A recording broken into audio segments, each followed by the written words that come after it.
Hello there, my name's Annette with Sunbeam Fabric Art. Welcome to my channel. Let's take a look at the pattern for teapot number 3. So page 1 is just the image of the teapot. Page 2 contains the various sections of this teapot pattern.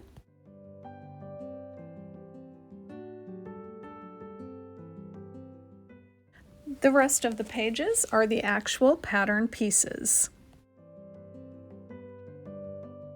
I wanted to point out the hardest piece on this pattern is the little handle on the lid.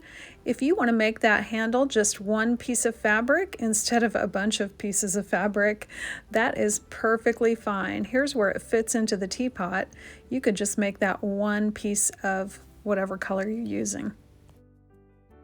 My first step is always to cut apart the pattern pieces, and then I use my tape to tape together any sections that go across more than one page.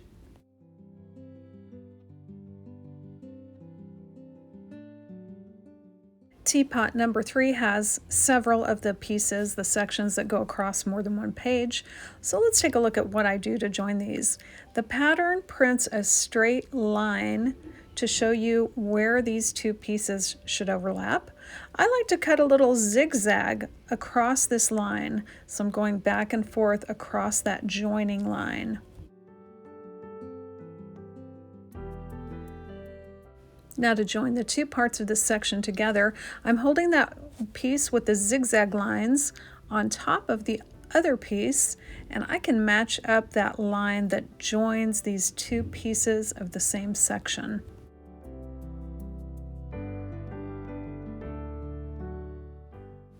And I just keep adding tape until these two pieces of the same section are secured together. Here's a little close-up of how that looks after I put the tape on.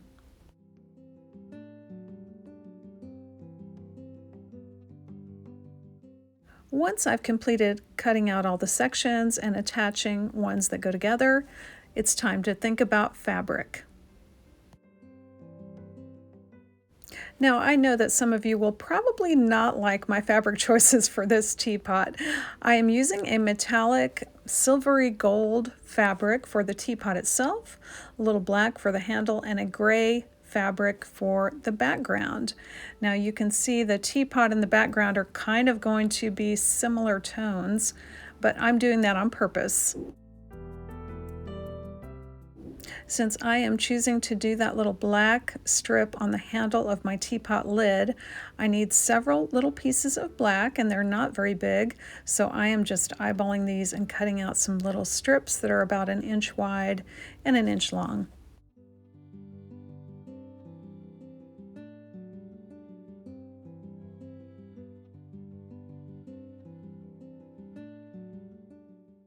Next, I need to cut out similar size strips of my teapot fabric.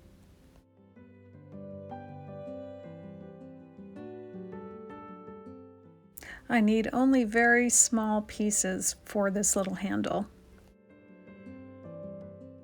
Next, I need a long, slim strip for either side of the handle, and then I need a wider strip for the top in my background fabric. For straight rectangles, it's not a big deal, but for most pattern pieces, you want to make sure that your fabric is wrong side up when you're matching to see if it's going to fit. Our teapot is going to be sewn to the back of this pattern, and the right side will be showing on the back of the pattern. So like I said, to match up these pieces and make sure we have the right angles and the right sizes, I like to have my fabric wrong side up to make sure it's the right size that I need.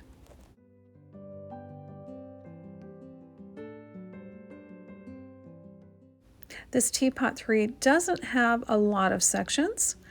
I cut out each piece that I need for each section, and then I've got a nice little stack going behind my sewing machine on the right-hand side of your screen.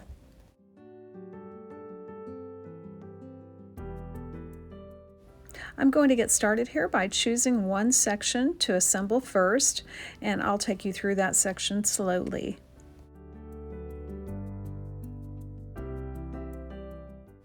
My first job is to take piece 1 and piece 2, make sure they're in the right spot. I'm going to put them right sides together, and I'm going to make sure the line between piece 1 and piece 2 overlap that stitch line. I'm going to be sewing directly on the line between piece 1 and piece 2. You can see 2 is just a little wedge. I'm putting piece 1 and piece 2 right sides together. They both happen to have a straight edge, which makes it easy for me here. I'm going to make sure that straight edge is going to cross over my stitch line, and that is that line between 1 and 2, and I'm going to sew a couple of stitches ahead of the line, through that line, and a couple of stitches after that line, and I'm going to make sure my stitch length is set to 1.8 or less. I like to fold back the paper on the line I stitched, trim away any excess bulk, then I'll press that seam open. Now I can find where piece 3 is supposed to go, and I am going to lay this piece of fabric for number 3 right sides together with the back of my project, making sure that piece of fabric overlaps that line between number 2 and number 3. And again, I'm going to stitch right on that line, fold it back on the stitch line, trim away excess bulk, and press that seam open. Here's a look at the back so far with pieces 1, 2, and 3. Now it's time to add piece 4, and again, right sides together, making sure I'm overlapping that line between piece 3 and piece 4. Sometimes I like to fold back ahead of time on that stitch line, making sure that fabric does overlap my 1/4 inch seam allowance. After I stitch, I fold back on that stitch line, trim away excess bulk from my seam, and then I'm going to press that seam open. I wanted to skip ahead to the last piece of this section. As you can see, it's kind of a rectangle, but it has an angle.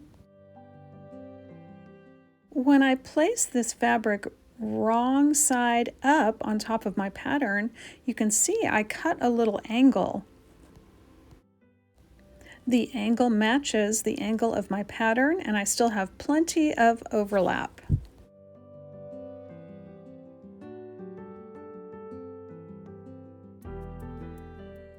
Now when I went to flip this piece of fabric right sides together with the fabric underneath, I found it was hard to figure out where to center it because of all this bulk on the sides of the piece.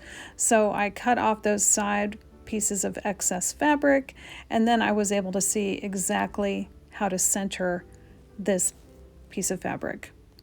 And again, after stitching the seam, I fold back the paper on the stitch line.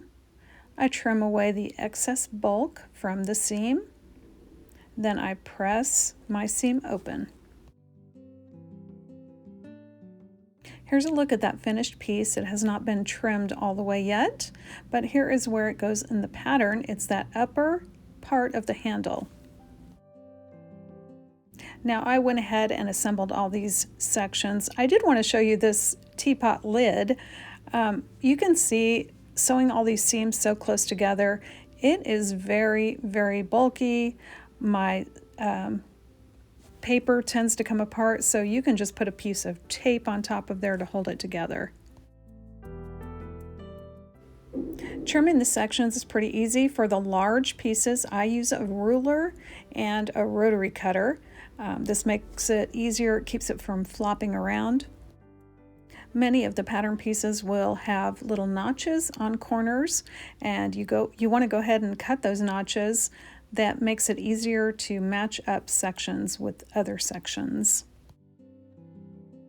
For smaller pieces like this one, I just use my scissors.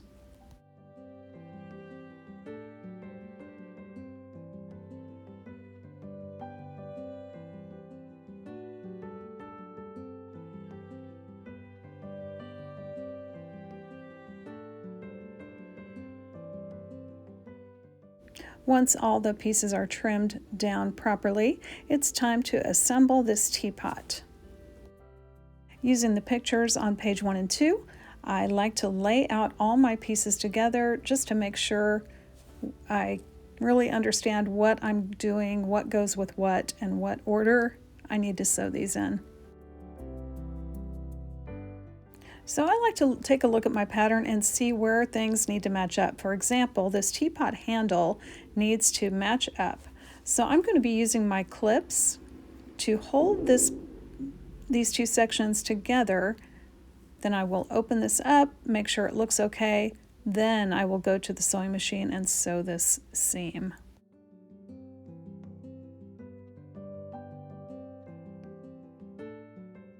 I'm still using that 1.8 stitch length or less because I'm using paper here. That just makes it easier to tear the paper away because it's perforated. The teapot handle looks good to me, so I'm going to move on assembling the rest of this teapot. You'll see that sometimes I remove the paper before I stitch a seam, and that is because if it's going to be encased in 2 to 3 seams, I will prefer to get rid of that paper first, at least along the seam line.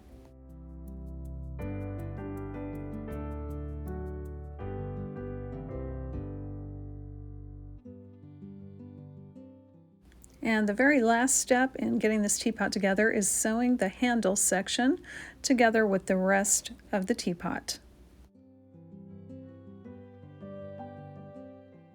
Now here is a look at my finished teapot, and like I said at the beginning, these fabrics are not contrasting much at all, but I do plan to do some stitching on this teapot, so that is why I've done this. If you prefer a higher contrast teapot, you can use whatever fabrics you want to. I'll leave a link to the teapot playlist. There are 2 teapots I've done already, 1 and 2, and they have bright backgrounds, high contrast teapots, so they're a little bit different than this particular one. Thanks so much for joining me today for this little tutorial, and I hope to see you back again real soon.